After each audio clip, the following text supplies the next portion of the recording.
তো নমস্কার বন্ধুরা, আশা করি সবাই ভালো আছেন। তো বন্ধুরা, এখন আমি যে সিনেমাটা নিয়ে কথা বলবো, তো সত্যি কথা বলছি, এই সিনেমাটা আমি রোস্ট করতাম।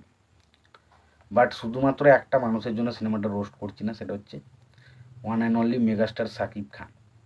তো শাকিব খানের এই ছবিটা, শাকিব খান আছে বলে আমি শুধুমাত্র ছবিটা রোস্ট করছি না, কিন্তু ছবিটা সত্যি কথা হচ্ছে রোস্টিং করার মতন একটা সিনেমাটার নাম হচ্ছে কসম বাংলার মাটি।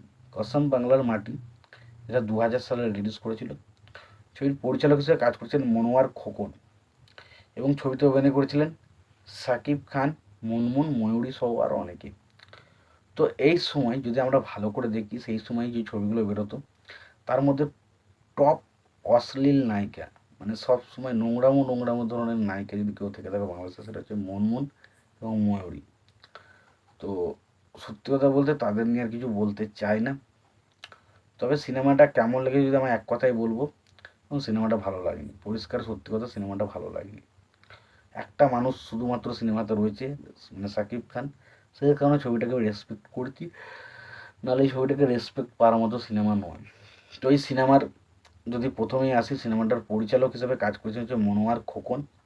ছবিটির সঙ্গীত পরিচালক হিসেবে কাজ করছেন আলাউদ্দিন আলী।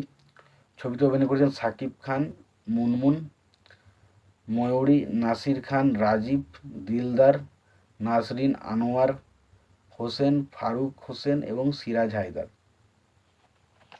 এবার দেখুন, সিনেমাটা নিয়ে যদি আলোচনা করি, এই সিনেমাটা যদি আমি আলোচনা করি, তো সিনেমাটা সত্যি বলছি এত মানে ইললজিক্যাল বিষয় দেখানো হয়েছে। এবং ছবিটার বলে রাখি, ছবিটা চিত্রনাট্য, সংলাপ এবং গল্প সমস্ত কিছু কাজ করেছেন হচ্ছে ছোটকু আহমেদ। তো আমি জানি না এটা কাদের মাথায় এরকম বুদ্ধিগুলো আসে। বলছে যে পৃথিবীতে সবচেয়ে বেশি মূর্খ মানুষ রয়েছে, তাই মূর্খদের দিয়েই সাম্রাজ্য করতে হবে। এটা কি ধরনের বক্তব্য ভাই? মানে জাস্ট কি বলবো, এমন কিছু জিনিস ছবির মধ্যে দেখানো হয়েছে না।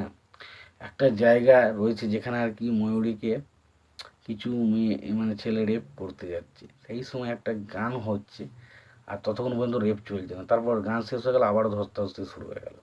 মানে তার আগে পর্যন্ত কি করছিল, মানে জাস্ট কিছু মানে বলতে চায় না ছবিটা নিয়ে। ছবিটা এতটা নোংরা ছবি, এতটা বাজে ছবি। এবং একটা জায়গায় দেখাচ্ছে একটা মেয়ে বোরখা পড়েছে, হঠাৎ করে দেখি জিন্সের প্যান্ট পরে মারছে সবাই।